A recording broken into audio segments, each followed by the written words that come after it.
David, estamos en directo, ¿no? Ahora, primo. ¿Ya? Sí, ¿me has oído? Ah, Amén. vale. Amén, amén. Ahora sí. Esperábamos la confirmación. Nada, Dios os bendiga mucho a todos y bienvenidos a Sana Doctrina.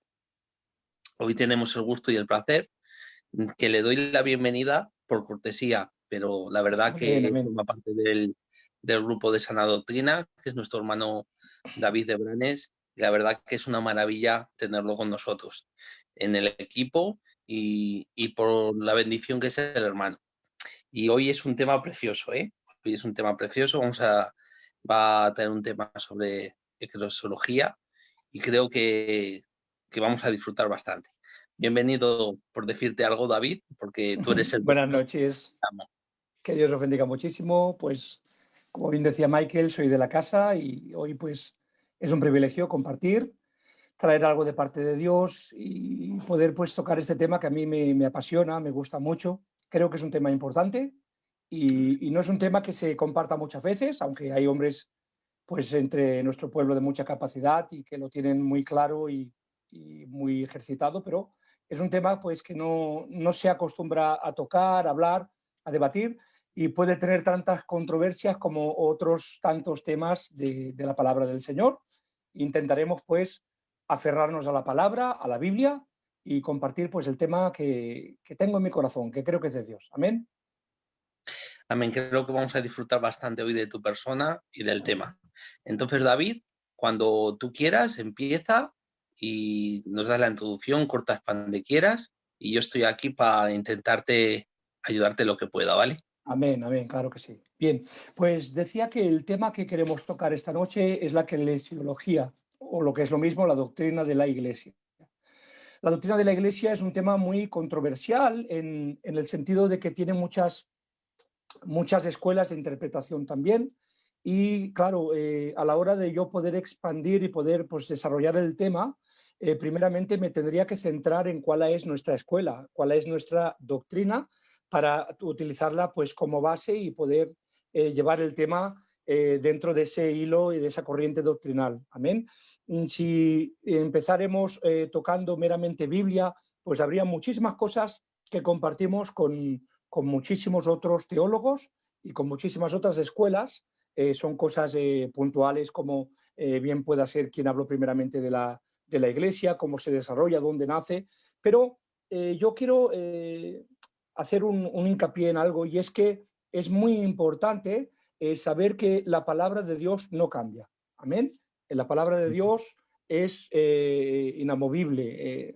La misma palabra que es ayer, es hoy y es por los siglos de los siglos. La palabra de Dios es el espíritu de verdad, y en la palabra de Dios tenemos todas las directrices sobre cualquier tema tocante a la persona de Cristo, de Dios, del Verbo, tocante a la salvación y evidentemente tocando también a la Iglesia, que es el tema que queremos pues compartir en esta noche. Y el tema me centra en querer pues poner esto de hincapié, poner este punto como fundamento y a partir de aquí pues ir avanzando. Y es que no es lo mismo contextualizar el tema de la palabra de Dios a culturalizar el tema de la palabra de Dios. En otras palabras, no es lo mismo adaptarlo a mi manera, a mi forma de ser, a mi idiosincrasia, a mi cultura, de una manera externa, adaptando a que yo pueda cumplir con la exigencia de la palabra de Dios en mi vida, a anular cosas de la palabra en pos de mi cultura. Amén. Por eso lo vamos a entender así. La palabra contextualizar es poner en contexto. O sea, nosotros, por ejemplo, somos en nuestro pueblo de Filadelfia, la gran mayoría, aunque tenemos señores que no son gitanos, pero la gran mayoría de nuestro pueblo somos gitanos, y entonces en nuestra cultura, nuestra manera de ser, pues la idiosincrasia de nuestra iglesia, las formas, las maneras, la manera de desarrollo, pues está en cierta manera en nuestra obra de Filadelfia un poquito contextualizada a nuestra cultura. La música es una música pues, que es útil y la tenemos arraigada a nosotros.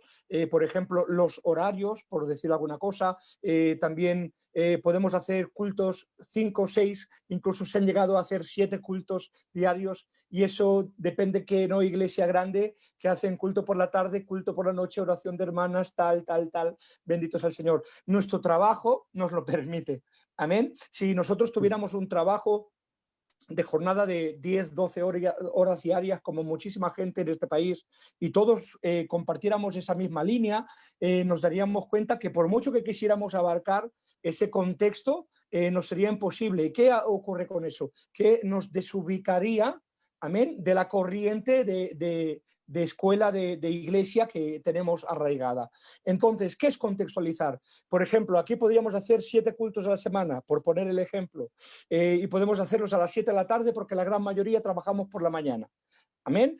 Si nos fuéramos, por ejemplo, a Finlandia, los cultos no se pueden hacer a las 7 de la tarde porque a las 7 de la tarde no hay nadie en la calle. Yo he escuchado de iglesias ahí en ese país, son iglesias evangélicas, se predica a Cristo. El contexto, gloria al Señor, es un contexto adaptado a su tierra, y verdaderamente la iglesia puede ser iglesia de Dios como la es la nuestra, ni más ni menos, bendito sea el Señor, pero por ejemplo igual hacen un culto a la semana porque el frío en pleno invierno, por ejemplo, es irresistible, amén, y no sería lo mismo, por ejemplo, que irse a una iglesia que estuviera ubicada en el desierto, amén, a esa calor, o en el trópico, gloria al Señor, que quién va a hacer un culto a las 4 de la tarde o a las 5 de la tarde si el sol es abrasador. Eso es el contexto, contextualizar a nuestra forma. Una cosa es contextualizar y la otra es culturalizar. ¿Y qué significa culturalizar? Significa que yo lo adapto a mi cultura y permito, como hicieron los fariseos, amén, dice Cristo a los fariseos, dice, por causa de vuestras tradiciones habéis invalidado la ley de Dios, amén. Ese era el problema, que no era que quisieran contextualizar, sino que llegó un punto que su cultura sobrevalía por encima de los mandamientos de Dios, y ese es un verdadero problema en el nombre del Señor. Mirad, un ejemplo bíblico de contextualizar, amén, nos dice la palabra del Señor, el apóstol San Pablo, cuando habla en 1 Corintios capítulo 9, en el verso 20, amén, y 21 creo que es, dice la palabra, me he hecho judío, aleluya, al judío, me he hecho como el que no tiene ley al que no tiene ley, aunque yo no ando sin ley, sino bajo la ley de Cristo, me he hecho como el que tiene ley, gloria al Señor, al que es de la ley. En otras palabras, me he hecho débil, dice la palabra del Señor, me he hecho débil para abarcar y alcanzar a los débiles, dice, y todo esto lo he hecho por amor a Cristo, al evangelio de Cristo, en el nombre del Señor. Eso es contextualizar, amén. Eso es adaptar un poco mi forma, mi manera, ¿con tal de qué? Con tal de ganar almas para Cristo en el nombre de Jesús. ¿Cuál es la diferencia? La diferencia con culturalizar es lo que hizo el apóstol San Pedro. Dice la palabra del Señor en el libro de Gálatas, conocen ustedes la historia, que en cierta ocasión dice que Pablo lo tuvo que reprender cara a cara. ¿Y por qué lo reprendes cara a cara, Pablo? Lo reprendió cara a cara, dice, porque eres digno de condenarle, dijo. Porque eres un hipócrita, en pocas palabras le dijo. Porque cuando estás con los gentiles, aleluya, comes con los gentiles, habitas con los gentiles, gloria al Señor, estás con ellos, gloria al nombre del Señor, pero cuando vienen los judíos, te retraes, amén, te retraes y te haces como que no quieres trato con los gentiles. Y le llamó hipócrita, dice, le resistí cara a cara y le dijo, eres digno de condenar, bendito sea el Señor. ¿Por qué? Porque una cosa es contextualizar y la otra es culturalizar. Y no se puede ser más judío que cristiano. Y no se puede ser más gitano que cristiano. Y no se puede ser, gloria al Señor, más de otro pueblo, de otra cultura. No se puede ser más latino que cristiano. No, verdaderamente somos lo que somos y lo somos dando gracias a Dios. Amén. Pero verdaderamente entiendo que la palabra de Dios tiene que ser bandera de mi vida espiritual en el bendito nombre de Jesús. Amén. Entonces, poniendo este pilar para poder empezar a compartir, pues tenemos que decir que verdaderamente nos es necesario aferrarnos a la palabra, Michael, aferrarnos a la palabra de Dios. O sea, yo quiero traer un estudio, una enseñanza bíblica. Amén. tocante a lo que la Biblia, la palabra del Señor, amén, nos dice referente al tema de la Iglesia. Y tocaremos esta doctrina de la Iglesia bajo una perspectiva que muchos, la gran mayoría de nosotros la hemos escuchado, pero que no todos tenemos pues desarrollada esa enseñanza en nuestra mente y en nuestro corazón, y es la enseñanza del dispensacionalismo. Amén. Nosotros somos en Filadelfia dispensacionalistas. Amén. Y en consecuencia, yo voy a basar mi enseñanza bajo la escuela que nosotros profesamos como credo de fe. Si alguno no utiliza este método de interpretación bíblica, porque el dispensacionalismo es un método de interpretación de la palabra. Amén. De la misma manera que la teología del pacto, que sería quizás la otra cara de la moneda, aunque hay otras escuelas evidentemente, pero yo me voy a utilizar de estas dos para no ser canso. También es una escuela respetable de la palabra del Señor, una escuela de interpretación que ha perdurado durante mucho tiempo. Amén. De hecho, una de las cosas que más se le recrimina a la doctrina del dispensacionalismo es su corta edad, ¿vale? de creación. Creo que es en el siglo XVIII que empezó esa doctrina por un hombre llamado Darby, amén, y fue desarrollándose por hombres, amén, que siguieron esa escuela de doctrina. Pero ¿por qué es tan importante el dispensacionalismo? Miren, yo voy a dar dos detalles muy rápidos sobre lo que es la doctrina del pacto y así, o la teología del pacto, mejor dicho, y así podemos utilizarlo de trampolín para ir a lo que yo quiero pues, empezar a traer en esta noche en el nombre de Jesús. ¿Qué es la teología del pacto? La teología del pacto es una manera de interpretar la Biblia en la cual aparentemente se intenta de resumir toda la enseñanza del libro de la Biblia como uno solo, y en eso pues vemos una buena intención de un corazón limpio, amén, intentando dar la enseñanza y basándose en lo que ellos llaman los pactos bíblicos. La teología del pacto evidentemente está basada en los pactos, y sí que bien es verdad que la Biblia nos denota infinidad de pactos, amén, por medio de las escrituras, y lo podemos ver de una manera clara y concisa en la palabra de Dios, pero ellos en ese resumen, en esa escuela de interpretación, mayormente dan tres escuelas, amén, tres pactos principales. El primero es el pacto de las obras, ¿vale? El segundo sería el pacto de la gracia, y el tercero sería el pacto de la redención. ¿Cuáles son estos pactos? El pacto de obras es mayormente el pacto que ellos dicen que precisamente este pacto es uno de los que no se menta en la Biblia, muchos otros sí, aunque hay un texto en Oseas que le da un poco de cabida, gloria al Señor, pero bueno, no voy a entrar ahí. El pacto que se ejerció entre Adán en el huerto de Edén y Dios, ¿vale? Un pacto es un ponerse de acuerdo entre dos personas o más, amén.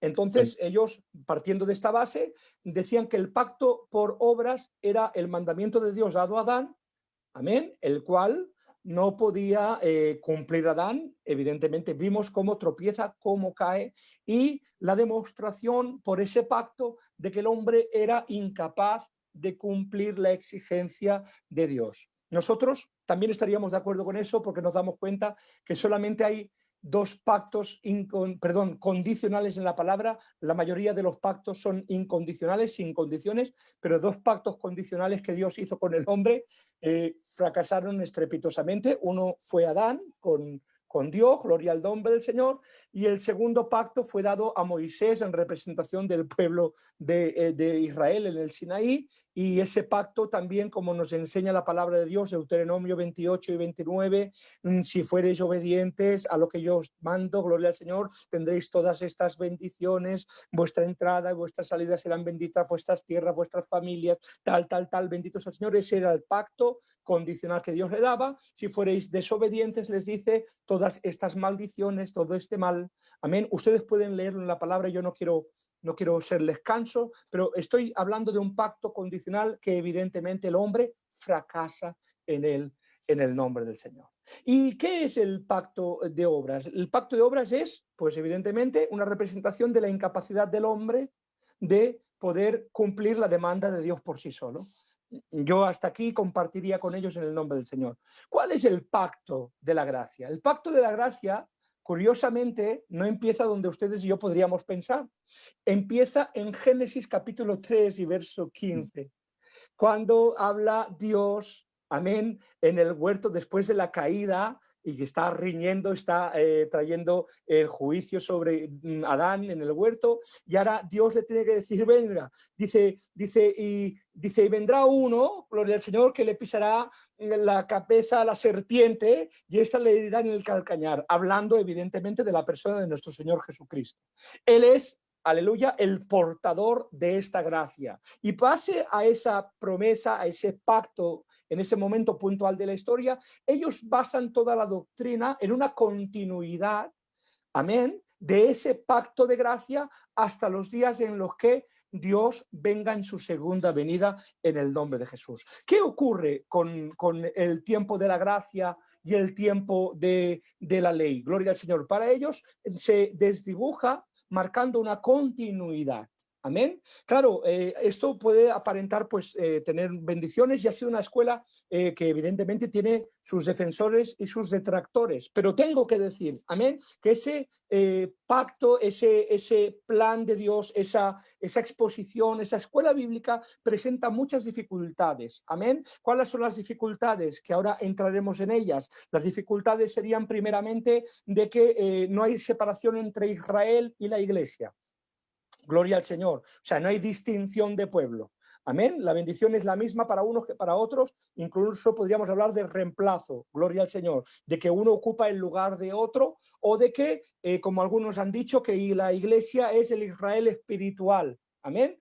¿Qué más doctrinas trae? No hablan de un rapto secreto antes de la... Fíjate las consecuencias que decimos no tiene importancia. Es, como yo diría, tanto una como la otra, madres de doctrina, porque creer en estas doctrinas nos llevan a consecuencias últimas. Amén. Entonces, ¿por qué es tan importante esto que os digo? Porque verdaderamente nos daremos cuenta, por ejemplo, la escatología cambia toda. Claro, si no hay distinción, nosotros no nos vamos antes que Israel, pasamos la gran tribulación, y cuando Dios viene en su segunda venida, Cristo pisa, aleluya, la tierra, nosotros entonces recibimos la bendición de la venida de Cristo, no antes. No hay rapto, gloria al Señor, secreto, no hay separación entre Israel y la Iglesia, pasamos la gran tribulación, gloria al Señor, y tantas doctrinas, gloria al Señor, que pueden salir, que no quiero entrar en todas ellas porque me llevaría la misma clase, amén, pero creo que queda claro. Y el tercer pacto, dicen ellos que es el pacto de la redención, y no es otra cosa que ya no es un pacto entre hombres y Dios, sino que es un pacto entre Dios y Dios, entre el Padre y el Hijo, el cual Dios le dice al Hijo que si él muere en la cruz, ese es el pacto entre ellos, él le entregará un reino y le pondrá sobre cabeza de naciones en el nombre del Señor. Evidentemente tiene su base bíblica, tiene su contexto, pero yo tengo que decir que nosotros somos dispensacionalistas. Amén. Y el dispensacionalismo, gloria al Señor, con todo mi respeto a los que creen en la teología del pacto, tiene para mi manera de entender, una manera de exponer la Biblia y la doctrina que no me presenta tantas confrontaciones exegéticas como me presenta la doctrina de la teología del pacto. Tendrá alguna cosita que, pues como a todos los teólogos, los que nos gusta la palabra del Señor, pues nos puede crear un poquito de divergencia, pero creo de todo corazón que estamos en lo cierto, Michael, que estamos en la teología correcta, en el dispensacionalismo. Creemos, gloria al Señor, que hay una distinción de tiempos, que hay unos periodos en los cuales Dios se revela, amén, de cierta manera a un pueblo, gloria al Señor, y que no necesariamente en ese tiempo de revelación tiene que en el siguiente revelarse de la misma manera que se ha revelado en el anterior. Amén. Creemos, gloria al Señor, que hay una distinción entre Israel y la Iglesia. Creemos que la iglesia será arrebatada antes de la gran tribulación, y como dice la palabra en 2 de Tesalonicenses, porque es necesario que éste sea quitado, hablando de la persona del Espíritu Santo. Dice, y cuando éste sea quitado, dice, entonces se manifestará aquel inicuo. Cuando sea quitado, ¿saben ustedes quién es quitado para que aquel inicuo se manifieste? Evidentemente es el Espíritu Santo. La plataforma es la iglesia. Nos vamos con Cristo en el bendito nombre de Jesús. Y no quiero tocar escatología, que nos llevaría también mucho tiempo, y han habido grandes expositores durante estos días que han compartido con mucha habilidad. Quiero hablar de la iglesia en el bendito nombre de Jesús. Amén. Gloria al Señor. Pues, ¿tienes algún tema, alguna pregunta? Vamos hacia adelante. Nada, me gustaría que dejar claro, o si podías dejar claro, la introducción que has hablado sobre contextualizar o culturalizar la iglesia o el evangelio, ¿vale? Y has hablado un poquito sobre nosotros, por ejemplo, los gitanos, que tenemos una clase de horario y una clase de trabajo y demás, y la música que tenemos también es un poco más a nuestras costumbres, pero me gustaría que se dejara claro que eso no es culturalizar. A ver si me entiende, a ver si me explico. Si David, si por ejemplo, si yo canto, por así decirlo, alabanzas un poquito más de ritmo o más a nuestra cultura, eso no es que le desagrade a Dios. Lo de culturalizar sería todo aquello que iría de nuestra cultura fuera de la escritura. De la escritura de la palabra del Señor. Le has explicado bien, pero por si acaso, por si hay alguna duda, para que no haya ninguna duda, que es lo que queremos decir, igual que si un latino, por ejemplo, su música es latina o su horario le permite hacer cultos diferentemente, eso no es culturalizar, sino culturalizar es si eso iría en contra de la palabra del Señor. De todas maneras, estoy gozando, estoy disfrutando, y de la teología del pacto y del dispersionalismo, como se diga, que yo lo pronuncio muy mal, amén, amén. ¿vale? El dispersionismo, como se diga. Ha habido ya unos cuantos puntos, hay unos cuantos directos, y la verdad que estábamos refrescando un poquito lo que has dicho y estábamos gozando.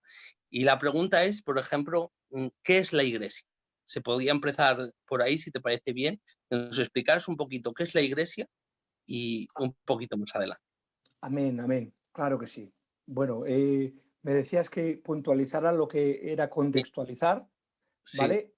Contextualizar es que sin romper la palabra de Dios, los mandamientos del Señor, la administración del Espíritu Santo en mí por medio de la palabra y por medio del redarguir en mi persona, yo tengo una cultura, unas formas, un carácter, unas maneras, y expreso mi adoración, expreso mi forma, expreso mi manera dentro del contexto de lo que la palabra de Dios me permite. Eso es contextualizar. Todo lo que sea romper por mi cultura, por mis rarezas, por mis formas, amén, por ejemplo, algo nuestro, ¿vale? Para poner un ejemplo sencillo, yo he visto personas, con todo el respeto, de no participar del pacto, porque con todo el respeto llevan ropitas negras, amén, y ahora resulta que no entienden, que lo respetamos todo, con todo el amor y cariño del mundo lo digo, pero o sea, estamos por una manera de entender nosotros el luto y nuestra cultura, y nuestra forma, ¿vale? Que respetamos todas las maneras, pero quiero puntualizarlo. Pero te estás dejando de participar del pacto. Hay quien dice, no, bueno, yo no quiero probar el alcohol, porque nosotros sabéis que cuando estamos con hábitos no probamos el alcohol. Pues lo he tomado con mosto, pero he participado del pacto. Pero es que yo he visto gente que ni participa, lo hemos visto pastoreando. Eso sería una manera, para que me entiendan, de culturalizar, ¿vale? Lo que no toca mi cultura, lo permito. Lo que toca mi cultura, a mí me choca, no me gusta. Eso es culturalizar. Amén. Gloria al nombre del Señor. Bueno, y a tu pregunta de qué es la iglesia, Sí. amén, es una buena pregunta. La iglesia es, mira, la iglesia no es un edificio donde uno se congrega. Eso creo que es una buena definición para decir lo que es la iglesia. La iglesia podríamos decir que es el conjunto de hombres, de mujeres llamados por Dios, amén, los cuales, habiendo tenido un encuentro verdadero de fe con la persona de Cristo, habiendo sido regenerados por el Espíritu, entrando dentro de una verdadera relación con Dios, la comunión que tenemos por medio del Espíritu Santo unos con otros, ¿vale? Esa unión no solamente espiritual, referente al Espíritu que mora en nosotros y que nos hace ser miembros de un mismo cuerpo, sino también esa unión en propósito, en diana, en objetivos, en estamentos, en mandamiento. Eso es lo que es la iglesia. Mira, si hacemos una parafrasis de la palabra eclesia en el griego, yo no soy versado, ni mucho menos voy a tocar nada que no puedo dar más de lo que sé y lo que pueden ustedes saber más que yo. Amén. Pero sí que es una palabra compuesta, eklesis, ¿vale? Que significa, la palabra ek significa fuera, amén, lo hemos visto en algunos otros textos de la palabra del Señor, y la palabra klesis, que es un sustantivo que habla de llamados. Entonces, lo que significaría la palabra iglesia, eklesis, significaría llamados fuera, amén. Eso es lo que viene a ser la iglesia. Por medio de la iglesia hemos visto de que nos damos cuenta de que la iglesia pues ha tenido un desarrollo, un crecimiento y podemos ver que se dice muchas veces y es aparentemente un tópico, pero es una realidad, por la analogía que la palabra de Dios le da, no es una organización, sino más bien un organismo vivo. Aunque sea metafóricamente hablando, porque evidentemente esa vida que tiene es una vida espiritual y no física terrenal, amén, pero es una metáfora muy bien utilizada para definir lo que es la iglesia, un organismo con vida. La palabra del Señor hace una analogía, una metáfora de que somos el cuerpo de Cristo y que todos juntos formamos la iglesia. Y ese cuerpo, amén, dice que tiene y está formado de muchísimos miembros y que cada miembro es necesario en el lugar donde ocupa y que ese miembro, juntamente con todo el cuerpo, tiene una posición, una función, un desarrollo, un crecimiento, amén, pero que todo ese crecimiento tiene que ir acorde, y por eso decía al principio que es tan importante, a la palabra de Dios.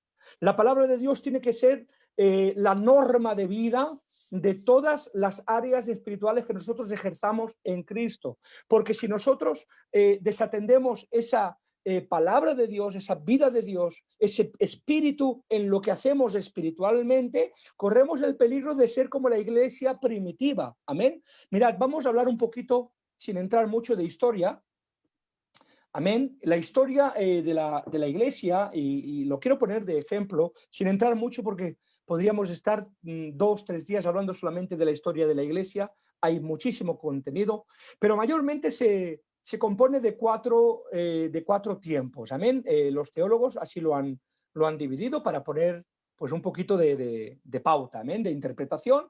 Hay la edad antigua, que sería la primera, luego hay la Edad Media, o lo que es el tiempo del oscurantismo, esa sería la segunda, luego está la Edad Moderna, y luego está la Edad Contemporánea, amén. Estamos hablando de 4 tiempos distintos, ¿vale? La Edad Antigua compende entre Cristo, día de Pentecostés, luego entraremos ahí, el día de Pentecostés da inicio oficialmente a la iglesia, la venida del Espíritu Santo, amén. Y en ese inicio, aleluya, la iglesia sabemos que termina cuando Cristo venga a buscar a su iglesia en el nombre del Señor. Todo hombre, toda mujer que deposite su fe de todo corazón en la persona de Jesucristo como su Salvador, que se arrepienta de sus pecados reconociendo que es pecador y que nada puede hacer para salvarse, y que ponga su fe en ese Salvador que ha muerto en una cruz, aleluya, pagando el precio por nuestras vidas, toda esa persona es salva. Automáticamente pasa a ser templo del Espíritu Santo y automáticamente pasa a formar parte de la iglesia mística, de la iglesia verdadera, de la iglesia, no hablo de la iglesia visible porque luego entraremos un poquito en ello. La iglesia puede ser de una membresía, visiblemente, y luego tener un número más reducido de gente verdadera, amén. Hay una iglesia a veces, y la palabra sí lo enseña, dentro de la iglesia, pero la palabra del Señor nos dice que iglesia verdadera es todo aquel que ha nacido de nuevo en Cristo Jesús, amén, en el tiempo desde el día de Pentecostés hasta el día en que Cristo venga a buscarnos en el nombre del Señor. Pues hablaba de que empieza en Pentecostés y termina aproximadamente en el tiempo donde es derrocado el Imperio Romano, 476, siglo V después de Cristo. Gloria al Señor. En ese tiempo, aleluya, es un tiempo de persecución, conocen la historia. Miren, yo recuerdo el otro día a mi hermano Raulón, que me hizo un montón de bien, administrando, hablaba de dos facetas del Espíritu Santo. Amén. Una era la capacidad de convicción, él convence de pecado, de justicia, de juicio, recuerdan, ¿verdad? Y hay otra faceta que era una faceta restrictiva. A mí ese detalle a mí me encantó, amén, del hermano, aunque son cositas que a veces las sabemos, pero cuando alguien las suelta así, con ese espíritu, que no esa llenura que tiene mi hermano Raúl, de verdad que me impactó en el corazón. ¿Y qué es la capacidad restrictiva del Espíritu Santo? Es que no permite que la naturaleza carnal, pecaminosa que hay en el hombre, amén, vaya degradándose, depravándose más hasta llegar a límites insospechados. No, es el Espíritu Santo el que preserva, amén, esa forma de fe, esa forma de Dios, esa imagen de Dios en nosotros. Y permitirme que diga, gloria al Señor, Él lo aplicaba al hombre cristiano. Como Dios quite la mano, nos lo dice el libro de Romanos capítulo 1, como Dios quite la mano, gloria al Señor, somos entregados a nuestra propia concupiscencia, a nuestra propia prevaricación, a nuestro propio pecado, y vamos de menos a más, amén. O sea, vamos degenerando, con todo el respeto de la palabra, vamos depravándonos, vamos, gloria al Señor, dejando de tener esa preservación de Dios para entregarnos a nuestra propia maldad en el nombre de Jesús. ¿Por qué dices esto, David? Porque esa capacidad restrictiva también actúa en la iglesia. Amén. En el momento, aleluya, que la iglesia puede estar muy perseguida, porque la Biblia nos lo enseña, sí, que hubo tiempos de grande persecución. La palabra del Señor nos habla a la iglesia de Esmirna en el capítulo 2 de Apocalipsis, amén. Dice la palabra del Señor, dice, aquí el diablo echará a algunos de vosotros en la cárcel, dice, para que seáis tentados y probados, dice, y tendréis tribulación, dice, durante 10 días, dice, y dice, sé fiel hasta la muerte y yo te daré la corona de vida en el nombre del Señor. Miren, hay una escuela de interpretación que a mí me encanta, de Scofield. Scofield era un gran expositor del dispensacionalismo y también de esta enseñanza que les voy a compartir ahora. ¿Cuál es la enseñanza? Él aplicaba que cada una de las cartas era una de las varias interpretaciones que tiene las 7 cartas de Apocalipsis. Amén. Una es literal, la otra es a todos los tiempos de la iglesia. Él daba una interpretación, amén, sin entrar en otros detalles, de que cada carta, cada iglesia, amén, estaba destinada a un tiempo en un periodo de la iglesia. Amén. De la misma manera que la primera carta, gloria al Señor, dada en el tiempo del apóstol San Juan, que es aquel que dice, ¿cómo lo dice? Dice, he visto tus buenas obras, tu trato, tu trabajo, tu arduo trabajo. Dice, pero tengo algo contra ti, que has perdido, has dejado tu primer amor. Le dice, amén. Si nos damos cuenta, en las cartas se van degradando una tras otra, gloria al Señor, hasta que llega un momento de cúspide, de degradación, hasta que hay un cambio. La quinta carta, gloria al Señor, hay un cambio. ¿Cuál es ese cambio? Según aplica él, es el tiempo de la reforma.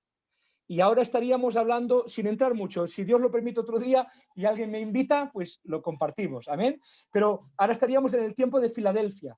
¿Y cuál es la iglesia de Filadelfia? La iglesia de Filadelfia no está hablando de nuestra denominación, evidentemente, sino que en el tiempo bíblico está hablando de la iglesia que es arrebatada. Por eso dice, gloria al Señor, por cuanto has guardado la palabra de mi paciencia, Apocalipsis 3:10, yo también te guardaré del día de la prueba que ha de sobrevenir sobre el mundo entero para probar a sus moradores. Amén. Esa es la iglesia que es arrebatada. Pues, volviendo a ese texto de Esmirna, le dice, seréis probados durante 10 días. ¿Y cuál es esa iglesia de Esmirna? La iglesia probada, la iglesia en persecución, la iglesia, gloria al Señor, que está viviendo el tiempo más caótico de todos los procesos y tiempos de la iglesia. ¿Por qué? Porque se mantiene pura, Michael, se mantiene limpia.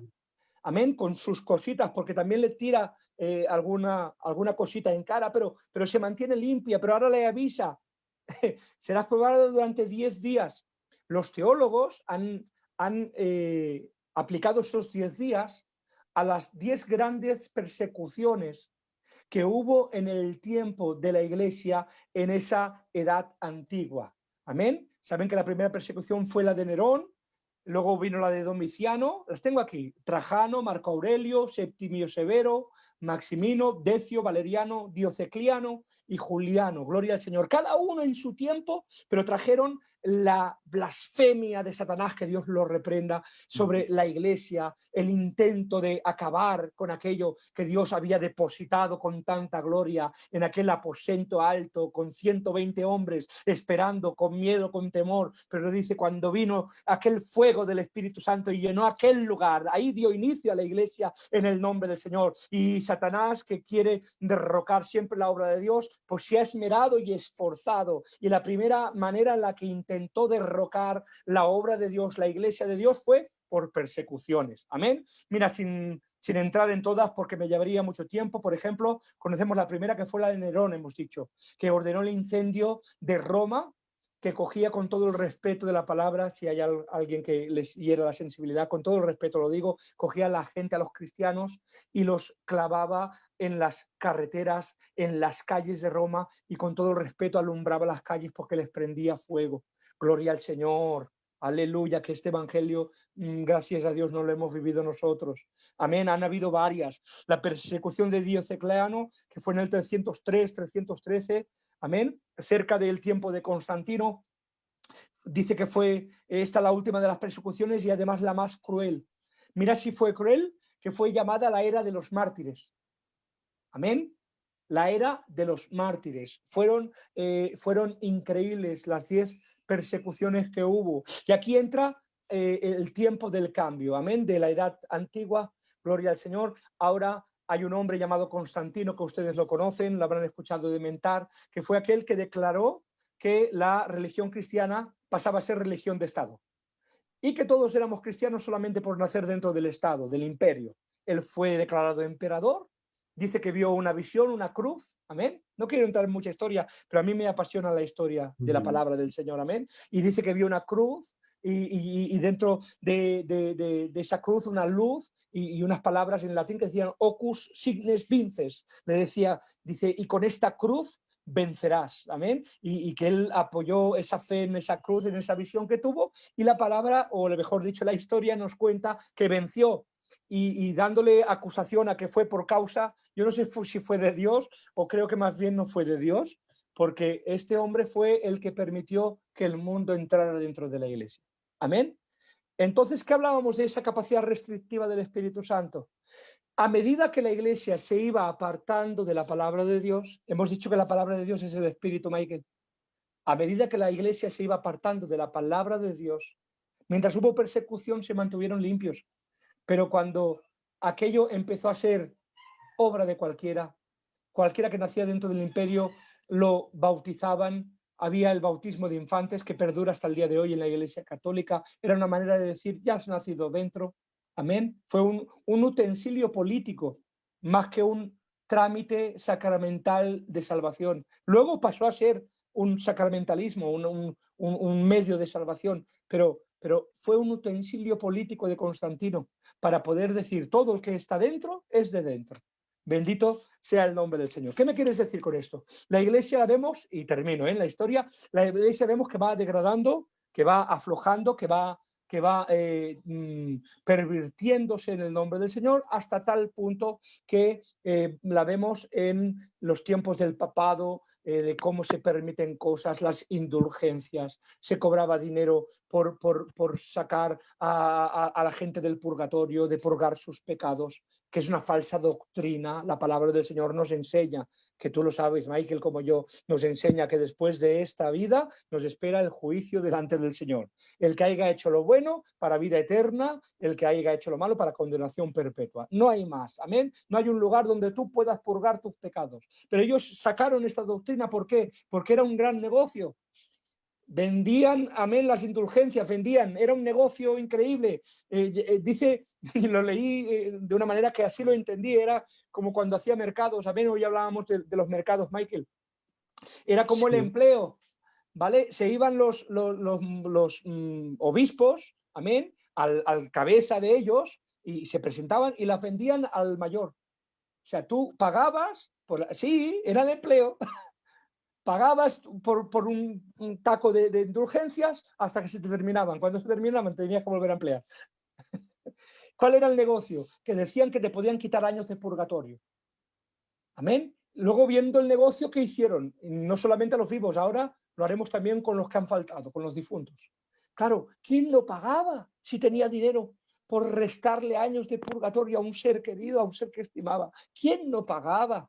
De ahí que hubo ese crecimiento aparentemente esplendoroso, pero esa putrefacción, con todo el respeto de la palabra, interna, porque hubo una degradación total del mandamiento bíblico en el nombre del Señor. Amén. Gloria al nombre del Señor. Pues eso es lo que quiero decir y dejo el tema. Sin Dios hay degradación de iglesia. Sin palabra, toda iglesia que sea parte de la palabra, Michael, lo tiene mal. ¿Quieres ver una iglesia bien fundamentada? Busca una iglesia que marque sus estatutos por lo que la palabra de Dios dice en el nombre del Señor. Amén. Gloria al Señor. Pues, Muy bien. aleluya. Dinos algo, va. Nada que es así. Si una iglesia, como bien has explicado, si una iglesia no está fundamentada en la palabra, pues diríamos que la iglesia ya no es un ser vivo, ¿no? Por así decirlo, sino que la iglesia dejaría de ser un local donde se reúne una reunión para hablar de otra cosa o vivir otra cosa o otra situación. Cuando realmente es iglesia y es un ser vivo, cuando se vive la palabra, se está allí por la palabra con fe y en lo que creemos. Si no, sería una reunión de cazadores, de jugadores, de lo que sea. Amén. Si la palabra falta y falta el Señor, pues ya nada. Me quedaba muy, muy sorprendido sobre el conocimiento de historia que tienes, de verdad que estaba gozando y cómo se ha ido depravando la palabra tan bonita y el evangelio tan precioso que es y cómo lo utilizó Constantino, este que has dicho, como bien se escribe, vamos, se pronuncie, que hasta pedían dinero y lo veían como un negocio y jugaban con los sentimientos, las Vaya. penas y, y el dolor de las familias para así sacar su propio beneficio. El Evangelio no es eso. Y la verdad estaba Amén. gozando y disfrutando y creo que estoy aprendiendo mucho hoy de tu persona. Adelante, hermano, estamos gozando, ¿eh? Amén. Bueno, quisiera hablar un poquito sobre la naturaleza de la iglesia. Amén. Cómo nace, dónde nace, porque es curioso. Luego entraremos en un detalle. Yo le puse un título a este mensaje, amén, que luego pues no se escribió bien y perdió el contenido. El título era El misterio escondido de Dios. Amén. ¿Y por qué el misterio escondido de Dios? Porque, y ahora entraré en ello, la iglesia es un misterio revelado en el Nuevo Testamento. No hay base, no hay textos que hagan mención directa sobre la iglesia de Cristo en la tierra. Sí que podemos utilizar algunas fases bíblicas, evidentemente, que las hay, referente a varios acontecimientos, Cristo, el derramamiento del Espíritu, que habla del Pentecostés, y evidentemente muchas otras, pero no hay una mención directa. El primer hombre, válgame la palabra, amén, que habló sobre la iglesia de Cristo fue Jesús en los días de su carne. Ese fue el primer hombre, no el que la estableció, amén, sino que la primera vez que la palabra de Dios se cita en la Escritura es en Mateo capítulo 16, en el verso 18. ¿Vale? Cuando dice que el apóstol Pedro le dice, tú eres el Cristo, el Hijo del Dios viviente, ¿os acordáis de aquella afirmación tan poderosa? Y ahora Jesús se lo queda mirando y le tiene que contestar, esto Pedro no te lo ha revelado ni carne ni sangre, sino mi Padre que está en el cielo.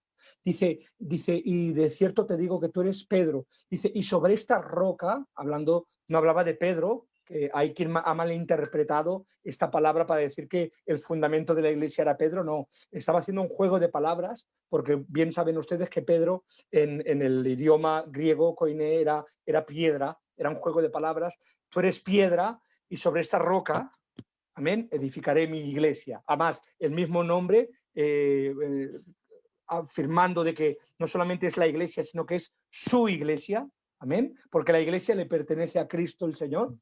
De Él es la iglesia, Él es la cabeza, Él es el primogénito, Él es el alfa y omega, es el principio y fin, y fuera de Él no hay nada. La palabra de Dios nos dice en 1 Corintios capítulo 3, nos dice que nadie puede poner otro fundamento el cual está puesto. ¿Y cuál es el fundamento? Jesucristo, el Hijo de Dios. Pues esa es la primera vez, Michael, que se habla de la iglesia. Cristo lamenta en un momento muy puntual de la enseñanza que Él tuvo en los días de su carne juntamente con los apóstoles, pero la palabra de Dios nos enseña, como decía antes, que es en el día de Pentecostés, amén, en el día de Pentecostés que se da inicio a lo que es la iglesia oficialmente. ¿Por qué? Porque es el día en el cual fue derramado el Espíritu Santo sobre la iglesia. Y hemos dicho antes que la verdadera comunión, la verdadera unión que hay de nosotros con la persona de Dios es por medio del Espíritu. Amén. Es por medio del Espíritu. El Espíritu es el que nos une unos con otros en una comunión interna y espiritual, y a su vez nos une a la persona de Cristo. De ahí que haga tanto uso esa analogía, la palabra de Dios, de que nosotros somos el cuerpo de Cristo. Amén. Luego hablaré de varias metáforas, que por medio de las metáforas veremos pues aptitudes o el carácter o la naturaleza real de lo que es la iglesia, pero hay una que quiero hacer énfasis y es esta. La palabra de Dios dice que nosotros somos la iglesia, el cuerpo de Cristo. Amén. ¿Y por qué somos el cuerpo de Cristo? Dice la palabra en Efesios capítulo 1, 22, dice, sometió todas las cosas bajo sus pies y lo dio por cabeza sobre todas las cosas a la iglesia, dice, la cual es su cuerpo, la plenitud de aquel que lo llena todo en el nombre del Señor.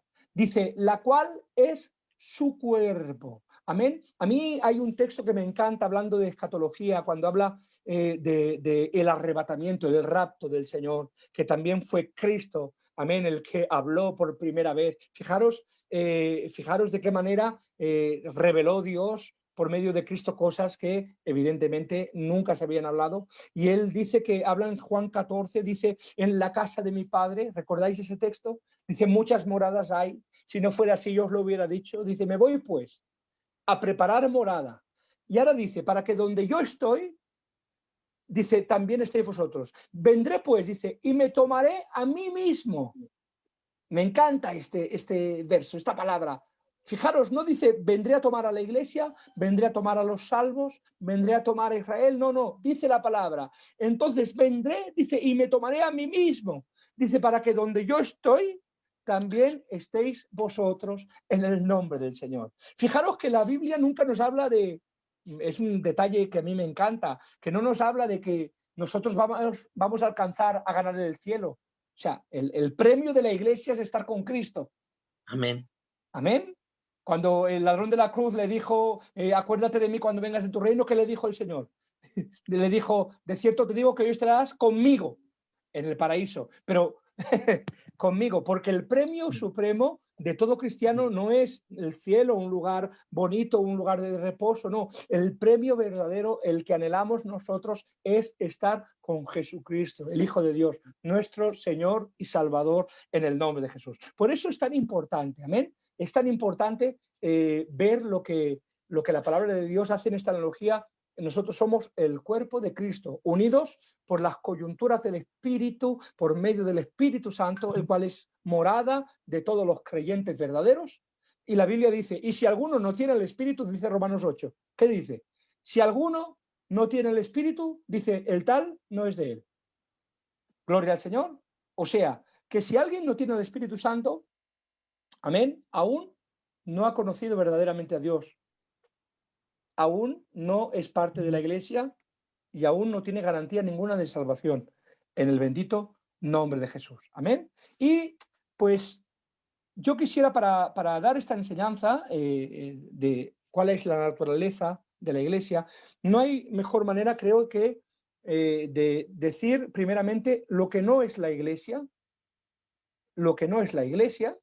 y después lo que sí que dice que es la iglesia por medio de las metáforas. Amén. Y ahora me voy a poner un poquito en puntilla, pero yo me lanzo porque soy un tío, ¿vale? Que cuando creo que estoy en lo cierto, soy valiente, y si alguien tiene capacidad para corregirme, pues gloria a Dios, que estoy aprendiendo como el que más. Amén. Además, este grupo a mí me está haciendo mucho bien. Dices, bueno, si tú ya eres un hombre que has estudiado, no, perdonen, yo cada día aprendo de este grupo, de todos los santos varones que pasan por este grupo de Sana Doctrina, que de verdad que el programa es maravilloso, los moderadores son una maravilla, amén, salvando mi persona, y que de verdad que todos estamos creciendo, y de eso se trata, de crecer en la palabra del Señor. Amén. Hemos dicho al principio que éramos dispensacionalistas, ¿verdad, Michael?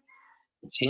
¿Por qué era tan importante esto? Porque la escuela de interpretación que yo tengo que dar sobre lo que no es la iglesia está basada en que somos dispensacionalistas. Si no, aquí tendríamos un confrontamiento. Y voy a la palabra del Señor. La iglesia no es Israel. Amén.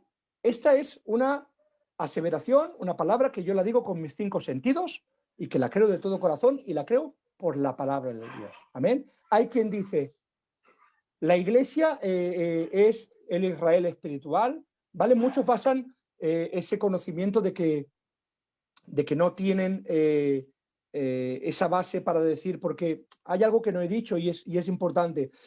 Hasta el año 1948 no existió, amén, ustedes saben, una Israel física a la cual poder aplicar todas esas doctrinas, todas esas profecías, todas esas palabras de Dios tocantes al pueblo de Israel. Y la solución para poder aplicarlas, si no existían, ¿cuál era? Eran aplicarlas a la iglesia.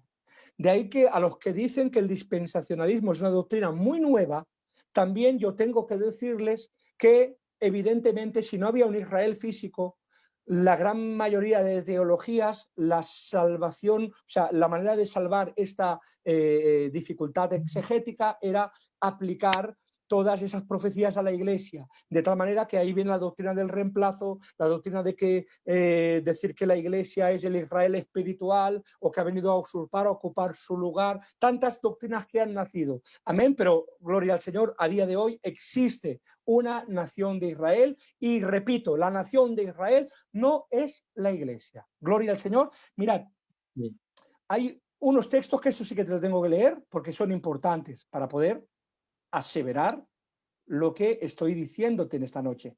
Amén. A ver si lo encuentro aquí. Se me esconde, compañero. Bueno, no hay prisa.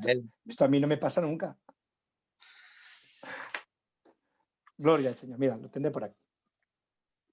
Dice la palabra del Señor en 2 capítulos muy importantes del libro de Romanos. La pasada asignatura que toquemos en la escuela fue Romanos, y fue una materia asombrosa. A mí me hizo muchísimo bien la riqueza que tiene la palabra de Dios en el libro de Romanos, escrito por el apóstol San Pablo. Es espectacular. A mí, confieso, si tenéis ocasión de estudiarla, me ha cambiado la percepción del Evangelio en muchas áreas. Amén. Y hay este capítulo que es tan difícil, para mí es uno de los capítulos más difíciles de la palabra del Señor de interpretar. El libro de Romanos capítulo 9, porque es el libro que habla mayormente de la elección, y es el que se basa en la mayoría de los calvinistas para poder apoyar su doctrina sobre la elección de Dios. Amén. Pero bajo la perspectiva de que lo que se está dando en este libro de Romanos capítulo 9 es la queja de un pueblo de Israel que se está quejando porque el pueblo gentil, que no tiene promesas, que no tiene pactos, que no tiene promesa del Cristo, que no tiene nada de eso, y que está recibiendo todas las bendiciones, amén, esa es la queja la cual le responde el apóstol San Pablo por medio de esta maravillosa carta, y por eso este capítulo es tan especial en el nombre del Señor. Y ahora leo, dice Romanos 9:1, verdad digo en Cristo, no miento, y mi conciencia me da testimonio en el Espíritu Santo, que tengo gran tristeza y continuo dolor en mi corazón, porque deseara yo mismo ser anatema, separado de Cristo, por amor a mis hermanos, los que son mis parientes, dice, según la carne. Aleluya, que lo desmonto. Esto es el problema del carne. Gloria al Señor. Son Amén. cosas del directo. Aleluya. Bien, dice, los que son mis parientes, según la carne. Matizo aquí. Seguimos leyendo. Que son israelitas, de los cuales son, fíjate, la adopción, la gloria, los pactos, la promulgación de la ley, el culto de adoración, dice de quienes son los patriarcas y de los cuales según la carne, otro matiz, según la carne, ya lo ha mentado 2 veces, vino Cristo, gloria al Señor, dice, el cual es Dios sobre todas las cosas, bendito por los siglos, amén. Y ahora dice el 6, dice, no que la palabra de Dios haya fallado, porque no todos los que descienden de Israel son israelitas. Amigo, no que la palabra de Dios haya fallado, no todos los que descienden de Israel son israelitas. Dice, sino porque no todos descienden de Israel son israelitas, dice, ni por ser descendientes de Abraham son todos hijos, sino en Isaac te será llamada descendencia. Esto es, no son los que son hijos según la carne, son los hijos de Dios, sino que los que son hijos de Dios, según la promesa, son contados como descendientes. ¿Qué me estás diciendo con esto? Que solamente, aleluya, perdón que me ha salido aquí una nube, gloria al Señor, amén. Aleluya, parezco el hermano Robert el otro día. Aleluya, gloria al Señor. No son los descendientes por la carne los que son hijos, sino los que son según la promesa. ¿Y en qué está basada la promesa? Como dice, y Abraham creyó y le fue contada por justicia, la promesa de la fe, bendito sea el Señor. Es por la fe y siempre fue por la fe. No solamente en el Nuevo Testamento, en el tiempo de la gracia, es por la fe, aleluya, que somos salvos y somos aceptos delante de Dios, sino que en el Antiguo Testamento también era por fe, aleluya, que éramos salvos delante de la persona de Dios, aleluya, por la fe en que en lo que se había revelado, en esa dispensación de la ley, en lo que Dios había marcado por medio de la palabra de la ley, el sistema de sacrificios, amén, la expiación del pecado y todo ese sistema, gloria al Señor, no era el mero hecho de cumplir con los sacrificios. Lo dice la palabra, hastiado estoy de vuestros sacrificios, les dice Dios. Hastiado estoy, ¿por qué estás harto? Porque no son los sacrificios, es el corazón con el que uno sacrificaba. ¿Y cuál era el corazón que Dios buscaba? El de la fe, el que creía que eso lo había determinado Dios y que ese era el medio que tenían para alcanzar la misericordia y la gracia del Señor en el nombre de Jesús. Entonces, Amén. establecemos esto, Michael. No todos son salvos, no todos son israelitas. Ahora nos vamos a Romanos 11. Y ahora dice la palabra. Digo pues, y esta me encanta, dice, ¿ha desechado Dios a su pueblo? Dice, en ninguna manera. Porque también yo, está hablando Pablo, también yo soy israelita, de la descendencia de Abraham, de la tribu de Benjamín. ¿No ha desechado Dios a su pueblo, al cual desde antes conoció? Dice, ¿o no sabéis que dice de Elías la escritura cómo invoca a Dios contra Israel diciendo, Señor, a tus profetas han dado muerte, tus altares han derribado y solo yo he quedado y procuran matarme? ¿Pero qué le dice la divina respuesta? Me he reservado 7.000 que no han doblado la rodilla delante de Baal. Ahora atiendan bien, dice, así también, aún en este tiempo, dice, ha quedado un remanente escogido por gracia. Fíjate, un remanente escogido por gracia. Gloria al Señor. No parto más la mirada, que luego me pierdo a la hora de leer. Dice, y si por gracia, ya no es por obras. De otra manera, la gracia ya no es gracia. Y si por obras, ya no es gracia. De otra manera, la obra ya no es obra. ¿Qué pues? Lo que buscaba Israel no lo ha alcanzado, pero los escogidos sí lo han alcanzado y los demás fueron endurecidos. Vuelvo a la pregunta inicial. ¿Ha desechado Dios a su pueblo? Y dice Pablo, no. En ninguna manera, porque yo. ¿Cuál es el ejemplo de que Dios no ha desechado a su pueblo? Que Pablo ha sido salvado. ¿Y cómo ha sido salvado Pablo? ¿Por las obras de la ley? No. Pablo ha sido salvado por la gracia. Bendito sea el nombre del Señor. Por eso, cuando hablamos de que el pueblo de Dios es Israel, por el mero hecho de ser de la nación de Israel, estamos fallándole a la palabra del Señor. Porque el pueblo de Dios a día de hoy verdaderamente es la iglesia en el nombre de Jesús. ¿Y cuál es esa base para poder decir esto? Porque la iglesia está compuesta tanto de judíos como de gentiles. No ha desechado Dios a su pueblo. ¿Por qué? Porque les envió al Cristo que les había prometido, y todo aquel que creyó en el Cristo que les había prometido ha alcanzado la promesa de salvación que Dios les había dicho que les iba a dar. Dios no ha desechado a su pueblo. Hay un remanente fiel, aleluya, que verdaderamente ha conocido a Dios.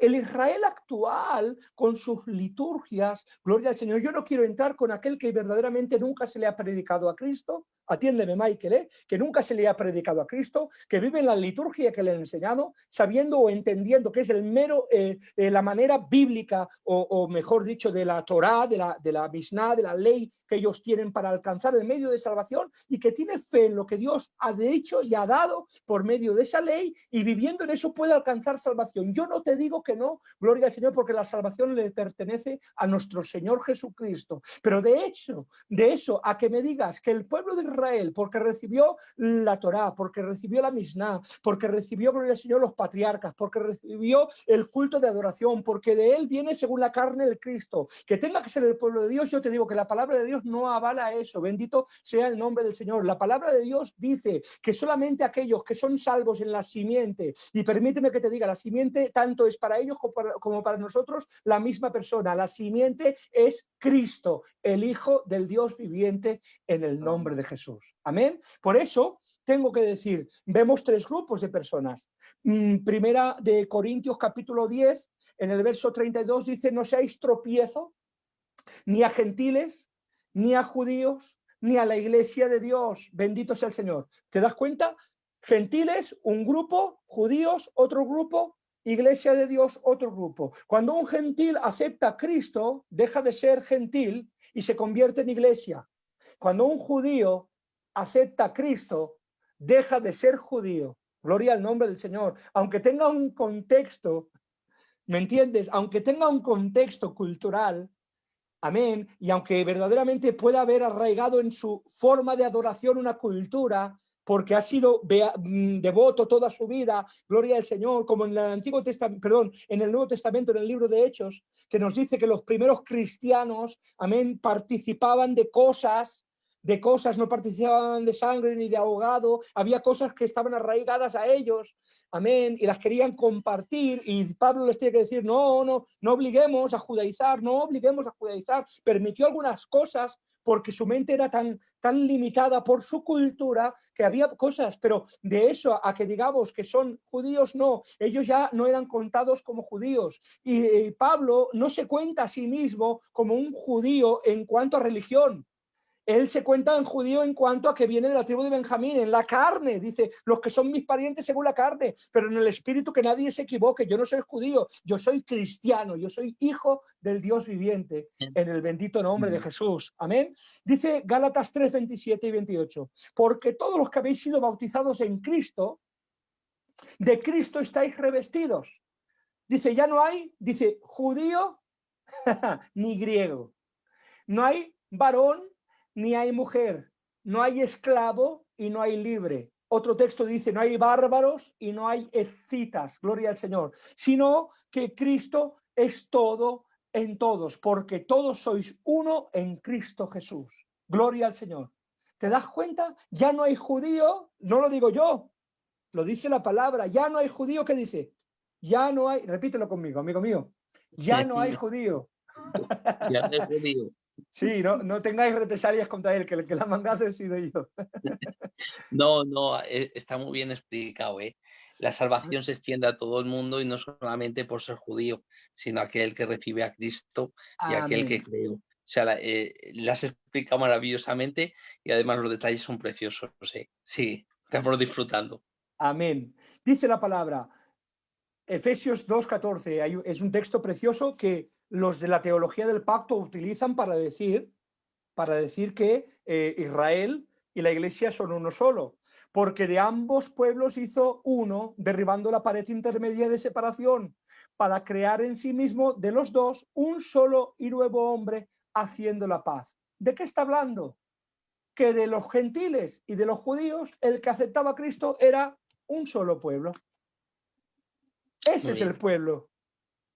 Evidentemente hay un tiempo, no voy a entrar en la escatología, no me voy a ir. Evidentemente, si seguimos leyendo Romanos 11, nos habla de la futura restauración del pueblo de Israel espiritual. Amén. Y de ellos no todos alcanzarán la venida de Cristo, no todos alcanzarán el reino milenial, ¿no? La Biblia dice que de 10 vírgenes, 5 serán sensatas y 5 insensatas. O sea, la estadística bíblica es que a la par, 50-50, 50-50. Gloria al Señor. No todos nos dice la palabra que serán salvos. Por eso no podemos decir que el pueblo de Israel actual, por ser de Israel, cuidado, no. Hay que ser bíblicos. Amén. Al menos es mi manera de interpretar, y si alguien tiene una base para confrontarme o para corregirme, pues con mucho gozo me llama y me dejo corregir con todo el corazón, porque estoy para aprender en el nombre de Jesús. Pero lo que digo lo creo, también lo tengo que decir. Gloria al Señor. Pues dicho esto, la iglesia no es Israel.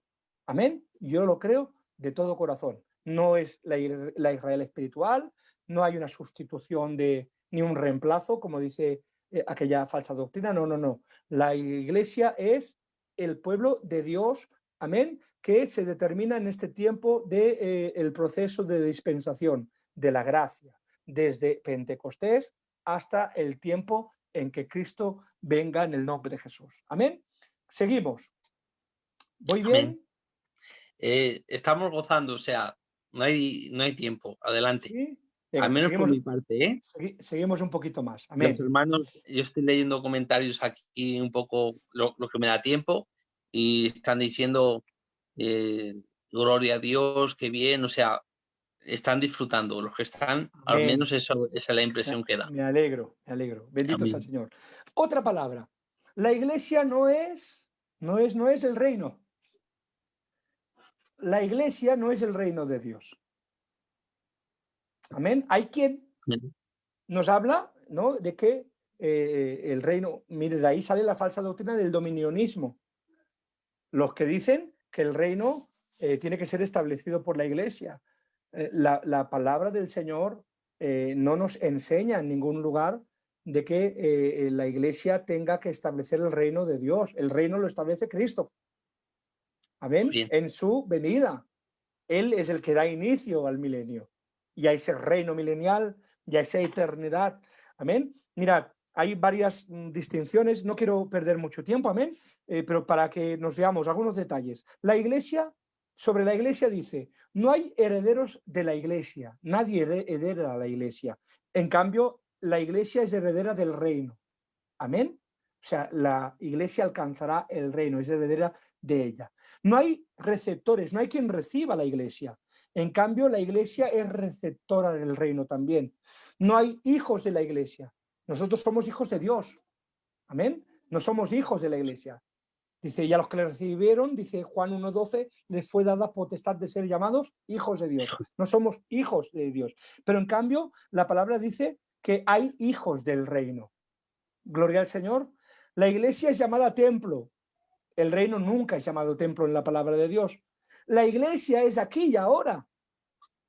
Amén. La iglesia es aquí y ahora, desde el día de Pentecostés hasta que Cristo venga, hemos dicho. Amén. La palabra de Dios dice que el reino tiene que ser establecido, que es un tema futuro. Cuando oraréis, dice la palabra del Señor, dice, oráis así, venga tu reino a nosotros. No estaba establecido, gloria al Señor.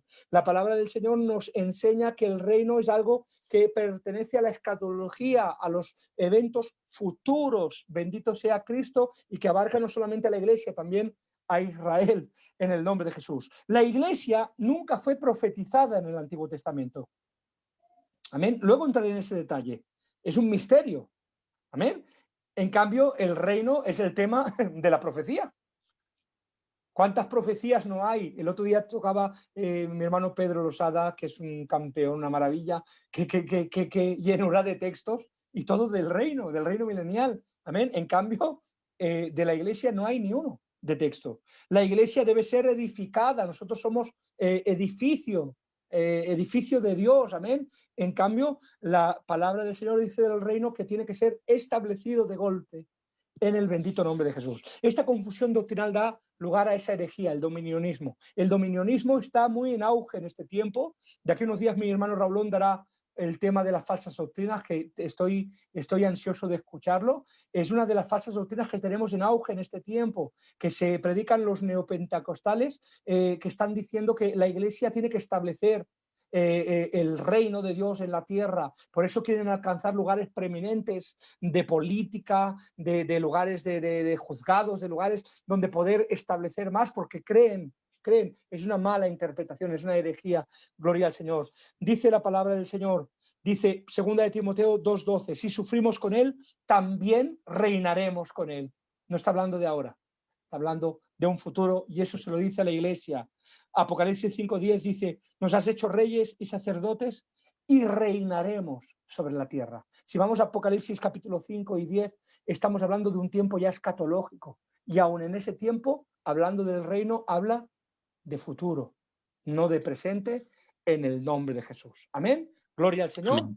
Bueno, pues seguimos en ese hilo. Vamos a hablar de las metáforas, porque por medio de las metáforas pues veremos el carácter de la iglesia, amén, en sus similitudes. Sabéis que una metáfora es decir que algo es como algo, amén, por una similitud en algo particular, evidentemente no en todo, amén. Por ejemplo, cuando habla de que compara a la iglesia con un matrimonio, amén, verdaderamente hay dos instituciones bíblicas durante todo el tiempo de la palabra de Dios. Una fue el matrimonio, es una institución bíblica, y la otra es la iglesia, no hay más. Amén. Esas dos instituciones. Y la Biblia nos habla de esas dos, comparándolas una con la otra en metáfora, pero evidentemente la iglesia no es un matrimonio en todas sus áreas. Gloria al Señor. Amén. Entonces, en las similitudes que la palabra de Dios le da, o cuando Romanos 7 habla del matrimonio, como hablando de la ley, amén, y cuando el hombre enviudare, la mujer queda libre para casarse, está hablando de esa analogía de que el tiempo de la gracia, que es libre para casarse con otro, amén. Pero me vengo a referir, las metáforas hay que tomarlas con el hilo de lo que la palabra aplica en el nombre del Señor. ¿Qué metáforas hay en la palabra? Pues habla de que somos como una familia, amén. Somos hijos. ¿O qué le dijo Cristo a aquellos que decían, tu madre y tus hermanos están fuera? ¿Qué les decía él? Le decía, ¿quiénes son? Vosotros sois mi madre y mis hermanos, los que hacen la voluntad de mi Padre que está en el cielo, ¿vale?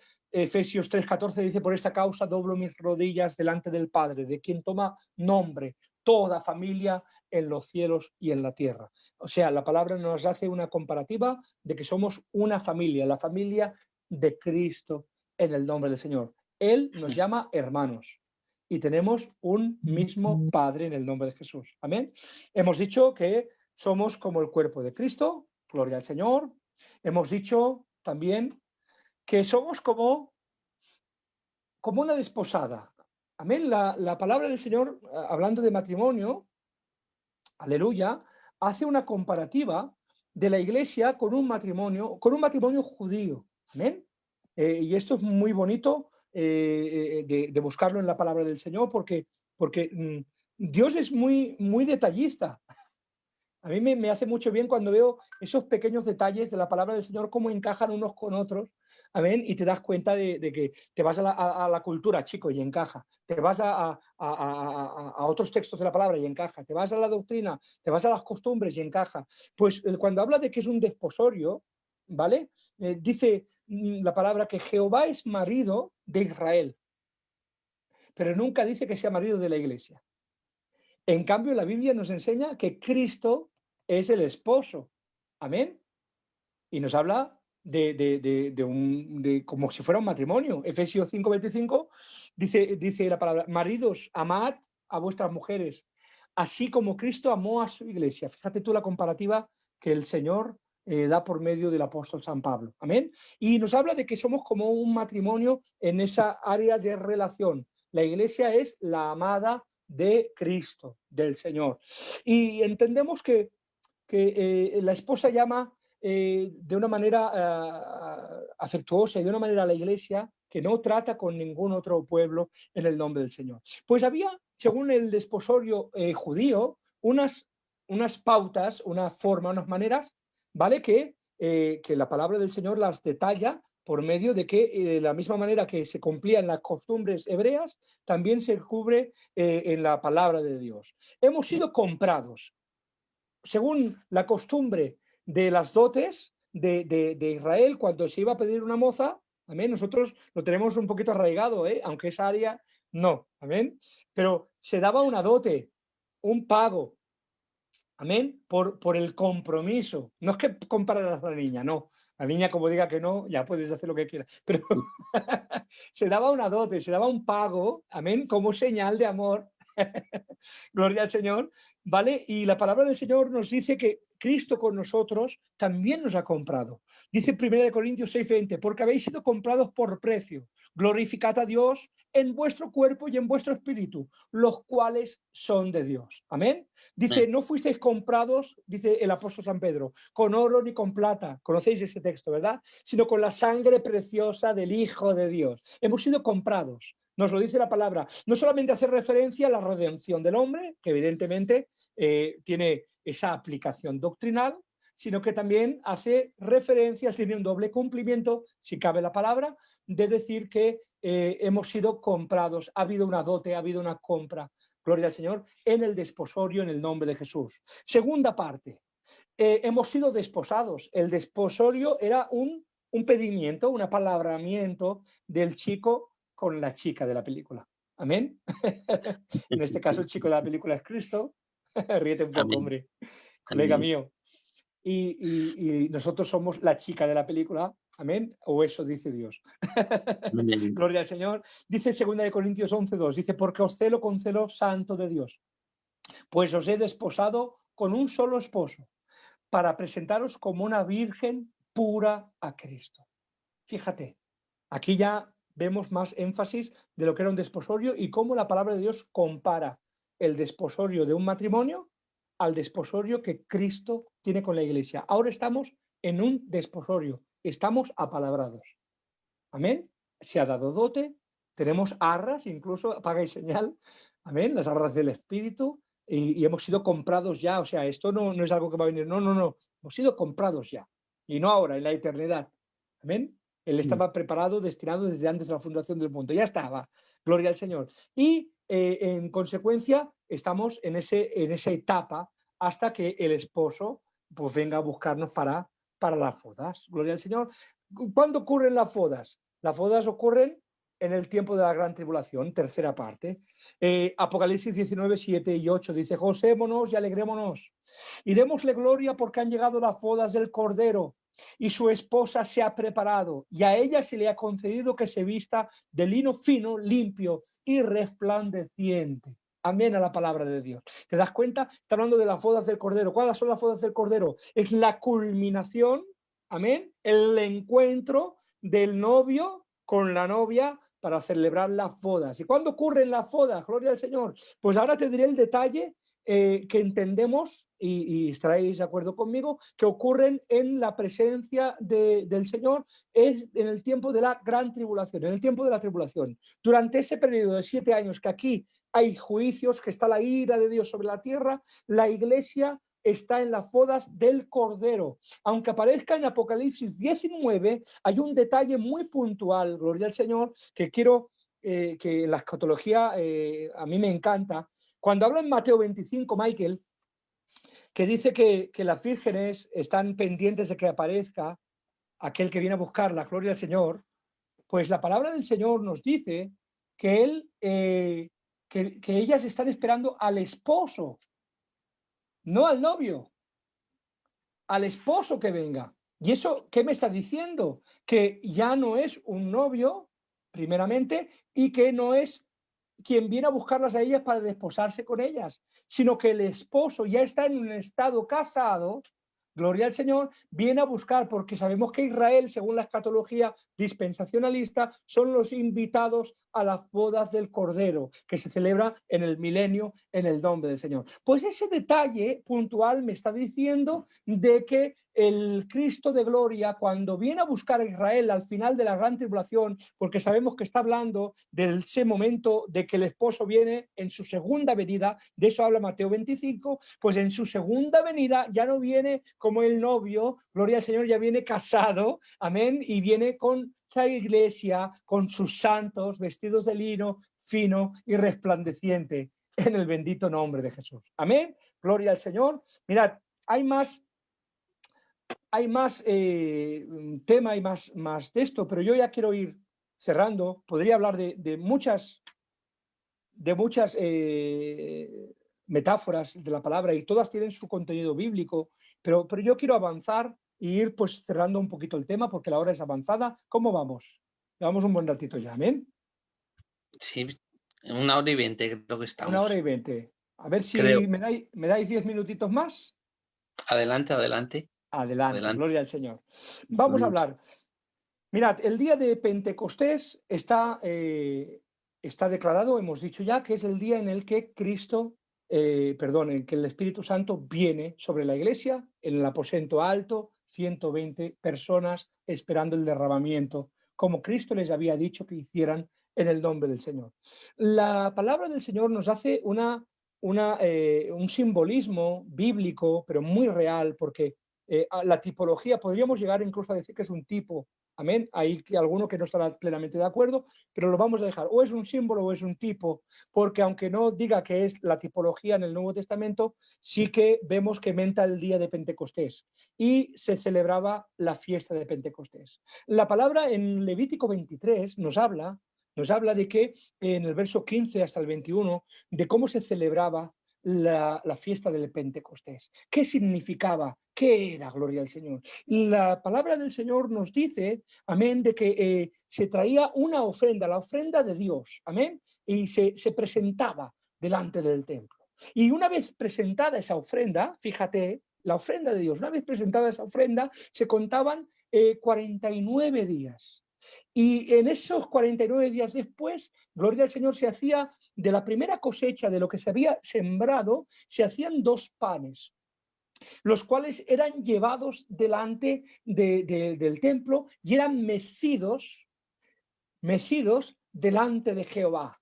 Y eso simbolizaba la futura cosecha que tenía que venir. Eran las primicias, por decirlo de alguna manera, que se celebraban en el día de Pentecostés, anunciando la fructífera cosecha que tenía que venir en un futuro. Pues cuando nos habla del día de Pentecostés, amén, fijaros el simbolismo o el tipo, como queramos decirle. Cristo es la ofrenda perfecta, presentada delante de Dios el Padre. Gloria al nombre del Señor. ¿Y cuándo se presenta el día de Pentecostés? Después de la Pascua, porque la Biblia, ustedes saben, que nos dice que Cristo es nuestra Pascua. 1 Corintios 5:7, porque nuestra Pascua, que es Cristo, dice ya fue sacrificada por nosotros. O sea, que Cristo es el Cordero Pascual, como dijo Juan el Bautista cuando lo vio acercarse. He aquí el Cordero de Dios que quita el pecado del mundo. Pues este Cristo, gloria al Señor, es la ofrenda perfecta delante del Padre en el nombre del Señor. Y ahora dice, y contados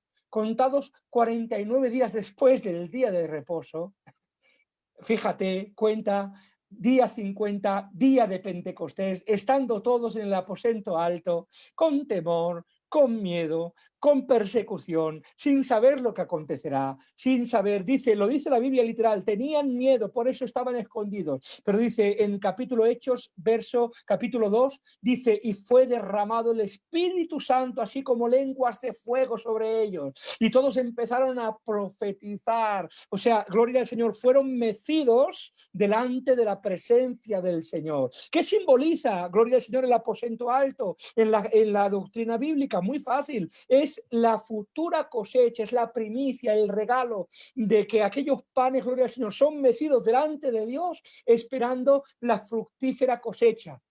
¿Y cuál es la cosecha? Gloria al Señor.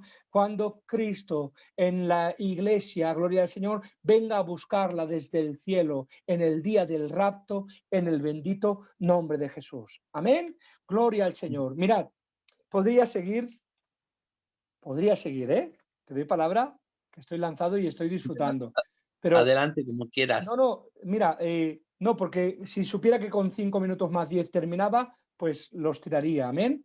Pero voy a cortar y si Dios lo permite otro día, pues, y lo veis bien, pues cuando haya una vacante, como soy de la casa, me cuelo, ¿vale? El día que quieras, que veas que está libre, adelante.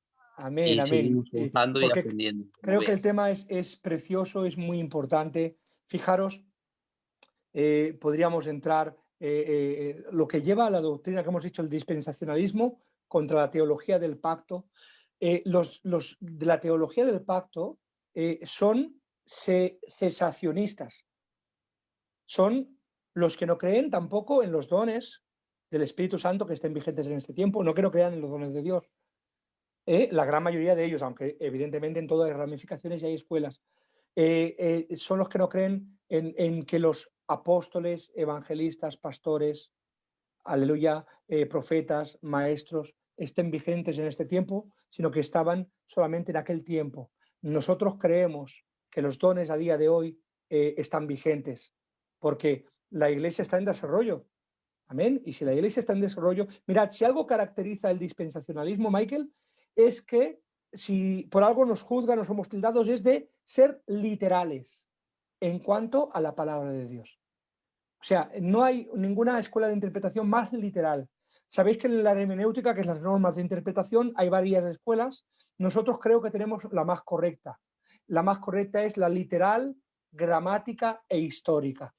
O sea, basándonos en la palabra de Dios literal, buscando la gramática literal de lo que el texto, el autor quería decir, intentando entrar en su contexto histórico, amén, y intentar discernir verdaderamente lo que la palabra de Dios dice literalmente, y así la creemos en el nombre del Señor. Y si la Biblia dice que los dones son para la iglesia, son, gloria al Señor, para todo el tiempo de la iglesia. Y si la Biblia dice que los 5 ministerios, los cuales son para perfección de la iglesia, en Efesios capítulo 4, dice, Cristo constituyó a unos apóstoles, a otros evangelistas, a otros profetas, a otros pastores y maestros a fin de edificar a su iglesia, los santos del Señor. En otras palabras, si la Biblia nos dice que los ministerios están para perfeccionar la iglesia, gloria al Señor, la palabra de Dios no puede ser menguada. Aunque algunos malinterpreten, Michael, la palabra de Dios y porque algunos se autodenominen apóstoles, amén, se autodenominen apóstoles y no lo sean, porque en la palabra del Señor también lo dice, y tengo algo bueno de ti, dice, que has probado a los que se dicen ser apóstoles y no lo son. O sea, aún en ese tiempo habían apóstoles que no eran bíblicos. Y si queréis, en las preguntas y pertañe, pues estiramos ese hilo, ¿vale? Y os hablo de lo que es un apóstol verdadero. Pero me vengo a referir, tenemos que ser bíblicos, base bíblica. Si la palabra de Dios lo dice, me lo creo. Si la Muy palabra de bien. Dios no me lo dice, pues si no contradice la palabra, pues lo puedo tener ahí como reserva. Si contradice la palabra de Dios, se ha desechado todo lo que no le da la gloria a nuestro Cristo en el nombre de Jesús. Amén. No quiero seguir. Aleluya. El tema es precioso y creo que a mí me apasiona, ¿eh? No sé si lo notáis. Y si Dios lo permite, pues otro día, pues como es tanto, pues se puede tocar en otro día en el nombre de Jesús. Amén. Que Dios te bendiga mucho. Bueno, si algún hermano tiene alguna preguntita, pues que la vaya poniendo y David, tú que estás ahí, si ves que la ves o a mí se pasa, pues me la pasas. Mientras si hay alguna preguntita, yo sí te voy a hacer una, ¿vale, David? Dime, compañero. Vale. ¿Cuál crees que es el propósito de la Iglesia ahora mismo en este tiempo? O el ¿Cuál es propósito de la Iglesia, el propósito principal de la Iglesia ahora mismo, ¿cuál podríamos decir que es? el propósito principal de la Iglesia? Es salvar almas de la condenación eterna. Es proclamar a Cristo el Señor. La Biblia Muy dice, bien. de gracia recibisteis, dad de gracia. La gracia que recibimos, o sea, el mejor regalo que nadie jamás nos ha hecho ni nos podrá hacer es la salvación que nadie de nosotros merecíamos. La salvación es un regalo, es una gracia.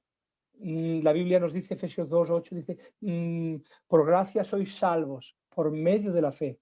Y esto no es de vosotros, es un don de Dios. El cometido de la Iglesia, hubiera querido entrar, pero es que me he liado con el hilo y la verdad es que me gustaría compartir porque es muy importante, muy importante. Por eso me lo guardo para otro día, para no tocarlo Vale, escuetamente, sino desarrollarlo. Pero tengo que decirte que la Iglesia tiene un ministerio y el ministerio que tiene la Iglesia es el ministerio de la reconciliación. muy bien. ¿De qué? De que estamos en Cristo reconciliando al mundo con Dios. ¿Ven? Dice, no hay otro mediador entre los hombres y Dios, Jesucristo hombre. No hay otro mediador, no hay otro medio, no hay nadie que pueda intervenir entre nosotros y Dios, solamente Cristo, que ya lo ha hecho. Y nosotros simplemente le tenemos que decir a la gente, ese es el cometido de la Iglesia. Mira, hay 5 fundamentos, creo. Uno sería comunión, luego hablaríamos de enseñanza, ¿vale? La otra hablaríamos de discipulado, ¿vale? Otro sería la obra social y otro sería el evangelismo. Serían 5 fundamentos, ¿vale? Que podríamos tocarlos y estarte pues un par de horas más. Amén. Pero fijaros, unión, porque tenemos que tener unidad, somos uno en Cristo. Amén. Evangelización, ¿vale? Ese es uno de los fundamentos. Obra social o lo que es lo mismo, ayuda al necesitado. Amén. Y ya hemos dicho que enseñanza y discipulado, ¿vale? Que también es muy importante discipular en el nombre de Jesús. Pues parece que no hay preguntas, ¿eh, Gordico? Yo creo que o la han entendido Gloria, muy bien. gloria a Dios. Voy a acabar con ellos. No, la han entendido muy bien.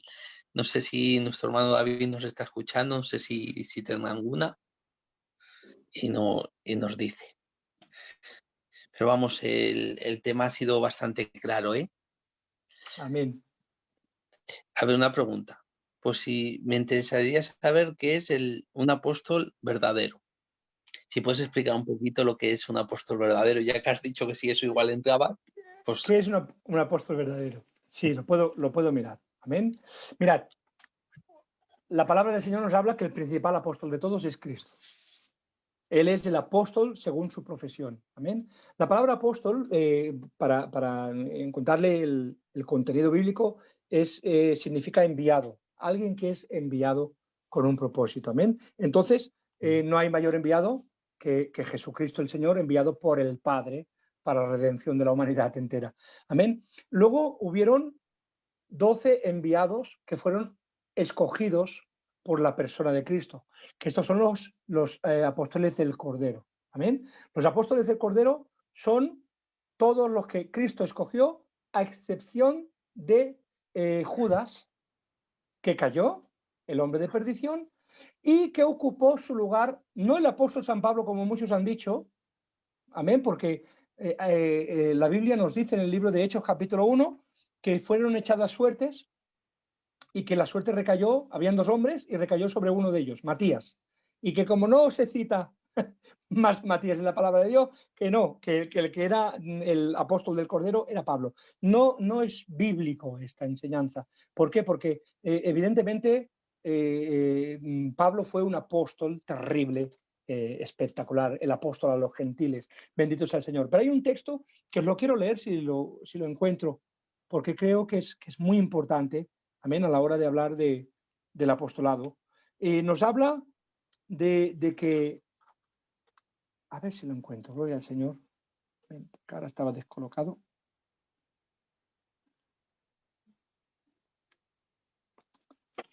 Aleluya. No sé si lo encuentro. Cuando habla os diré dónde está, en Hechos capítulo 3, ¿vale? Pero me gustaría leerlo literal porque era muy importante. Amén. Dice que cuando Pedro el apóstol se puso en pie para hacer el primer discurso delante de Jerusalén, una vez haber recibido el Espíritu Santo, dice, y se puso en pie con los 11. O sea, si contó 11, Pedro, ¿lo encuentras, Michael? Está ahí, en Es Hechos capítulo 3. Hechos 3, sí, pone curación de un cojo y después el discurso de Pedro en el Sí, pórtico de Salomón. ¿Qué verso es? espera que te lo digo rápidamente.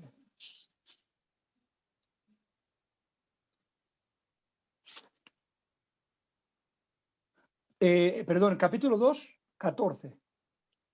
Vale. Es justamente después de haber recibido el Espíritu Santo. Primer Dice, discurso de Pedro. léelo, ya que lo tienes, léelo, compañero. Entonces Pedro, poniéndose en pie con los 11, alzó la voz y les habló diciendo: varones judíos y todos los que habitáis en Jerusalén, esto os sea notorio y oír mis palabras, porque Amén. estos no están ebrios como vosotros suponéis, puesto que es la hora tercera del día. Mas esto es lo dicho por el profeta Joel. En los posteros días, dice Dios, derramaré mi espíritu sobre toda la carne, y vuestros hijos y vuestras hijas profetizarán, vuestros jóvenes verán visiones, y vuestros ancianos soñarán sueños. ¿Sigo? Amén. Gloria. No, no, no. Hasta aquí. Me quedo con el primer párrafo. Salen del aposento alto, son llenos del Espíritu Santo. ¿Quién están? 120. Y entre ellos, ¿quién están? Los apóstoles del Cordero. Y ahora Muy dice bien. Pedro, dice, y Pedro poniéndose en pie con los, ¿cuántos dice? 11. O sea, Matías ya contaba entre los 12 apóstoles del Cordero en el nombre del Señor. Entonces, ya vamos a empezar que Pablo no es un apóstol del Cordero, es un apóstol fundador. Amén. Como hubieron varios en la palabra del Señor. Amén. ¿Y cuáles son los que fueron varios? Mirad, voy a entrar, tengo el tema aquí, si nos parece mal, y lo digo rápidamente. Mira, a un apóstol le acompañan ciertas señales según la palabra del Señor. ¿Vale? Y si no le acompañan estas señales, no es un apóstol verdadero. Pero que le acompañen estas señales no implica necesariamente que solamente ellos, ¿vale?, las tuvieran, porque hemos leído en Efesios capítulo 4 cómo nos dice que Dios, Cristo constituyó a unos apóstoles, evangelistas, profetas, o sea, esos ministerios están vigentes porque la iglesia está vigente. Entonces, ¿cuáles son las señales? Primera de Corintios 9, 1, 2, dice: no soy apóstol, habla Pablo, no soy libre, no sois vosotros mi obra en el Señor. Si para otros no soy apóstol, para vosotros ciertamente lo soy, porque el sello de mi apostolado sois vosotros. Primer sello, gloria al Señor, eran las iglesias que dejaban a su paso. Un apóstol, aleluya, su sello de apostolado, uno de ellos es que donde él pasa, deja iglesias a su paso. Ese es el sello. Un hombre que no ha levantado iglesias y fundamentado iglesias no puede ser contado como apóstol. Amén. Segundo, le acompañan señales, prodigios y milagros. Segunda de Corintios, capítulo 2, verso 12, segunda de Corintios 12, verso 11, 12. Dice: nada he sido menos que aquellos grandes apóstoles. Con todo, las señales de apóstol han sido hechas entre vosotros en toda paciencia, en señales, prodigios y milagros. Segunda condición, que hacían milagros y señales. Yo no sé si a ustedes ya empiezan a ubicarse donde yo me estoy ubicando, porque nosotros tenemos una obra que se ha fundamentado por apóstoles verdaderos en el nombre del Señor. Amén. Tercero, su obra, levantar obras y establecerlas con fundamento cristiano. Primera de Corintios 3:10. Conforme a la gracia de Dios que me ha sido dada, yo como perito arquitecto puse el fundamento, amén, y otro edifica encima, pero cada uno mire cómo edifica. Efesios 2:20 dice: edificados sobre el fundamento ¿de quién? De los apóstoles y de los profetas. ¿Vale? ¿Sabéis por qué no el cesacionismo no cree en el apostolado y en los profetas, mayormente en los profetas? Porque como la Biblia dice que las profecías en el Nuevo Testamento tienen que ser examinadas, recordáis que dice, no menospreciéis la profecía, dice Pablo, examinarlo todo y retener lo bueno.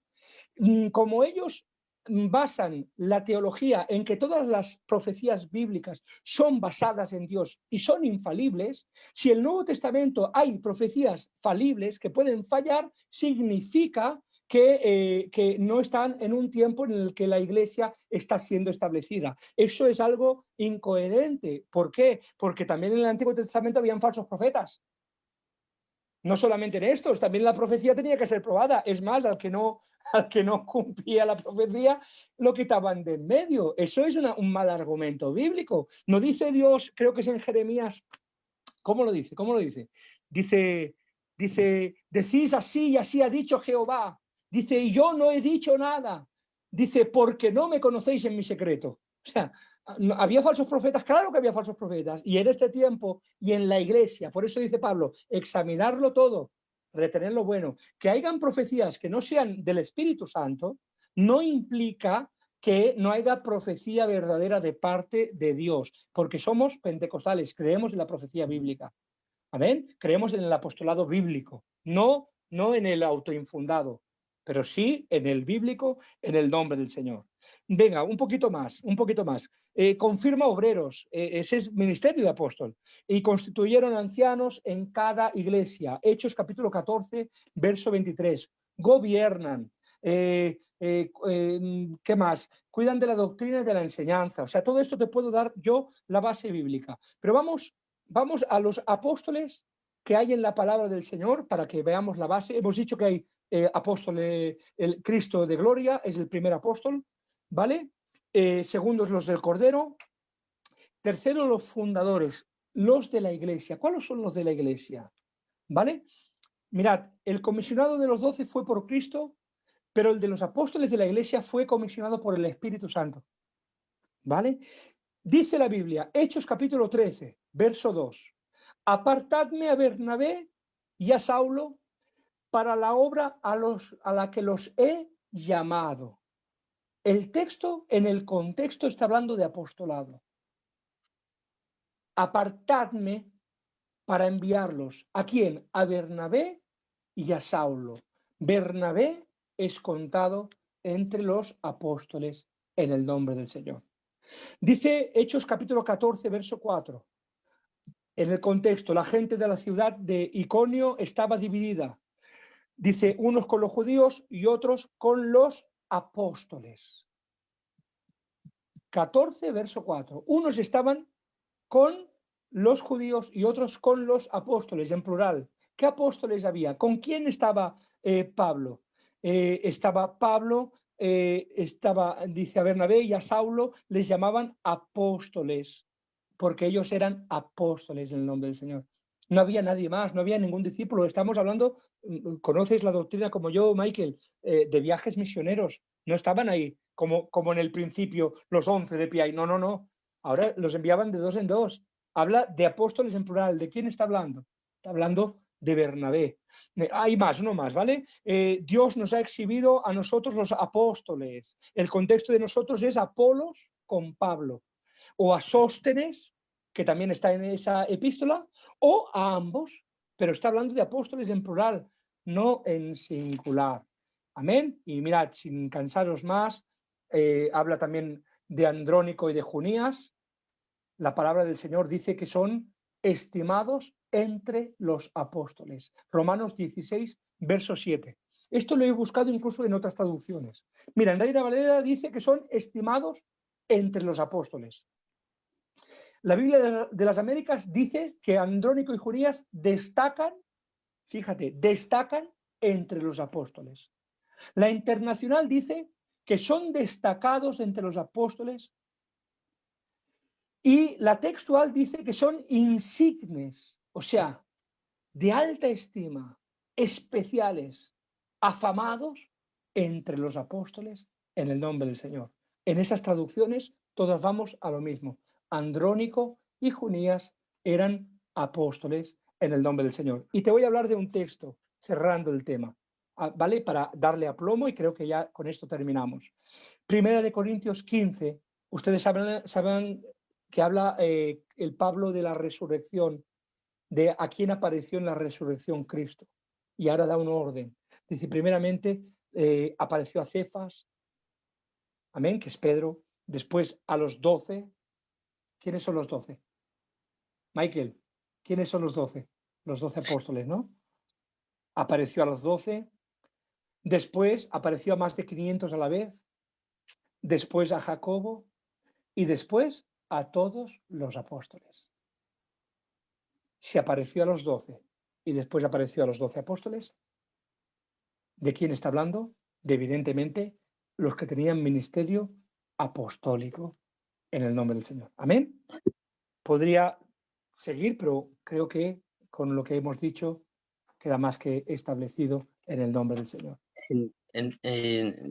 Para dejarlo bien claro, que lo has dejado bastante claro, pero para que no haya ninguna duda.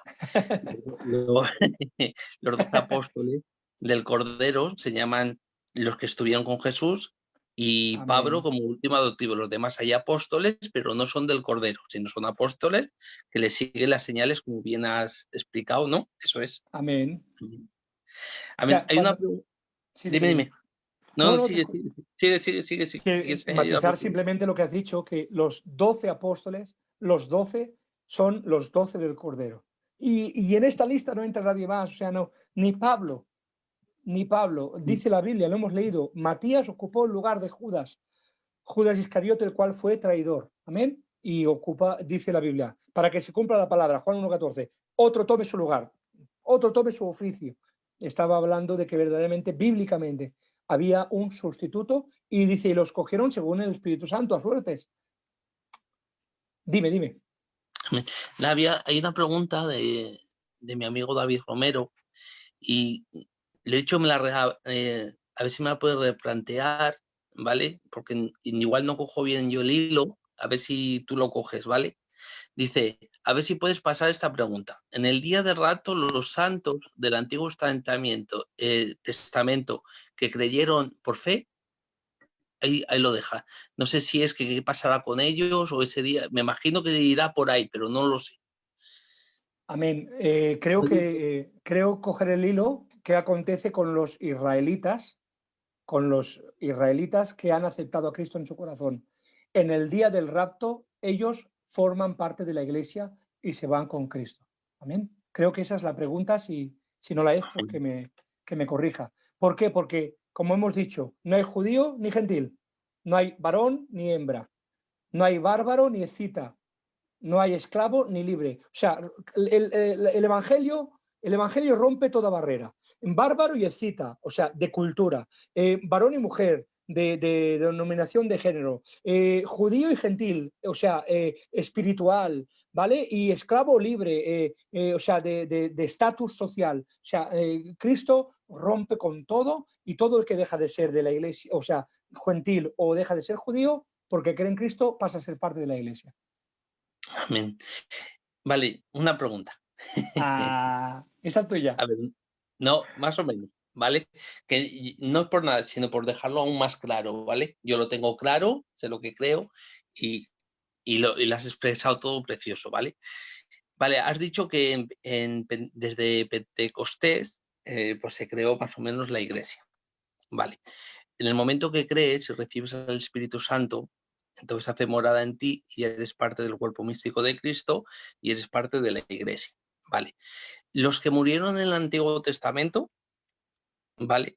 Cuando sean las bodas del Cordero, es la unión pues cuando viene el Señor a por su iglesia y las bodas, los del Antiguo Testamento que han sido salvos son parte de la iglesia, estarán allí, serán invitados. ¿Qué papel van a desempeñar ahí? Mira, las bodas del Cordero son para la iglesia, ¿vale? Entonces, estamos hablando de que la celebración de las bodas del Cordero, el inicio de esa boda es la resurrección de muertos, de la cual participa solamente la iglesia.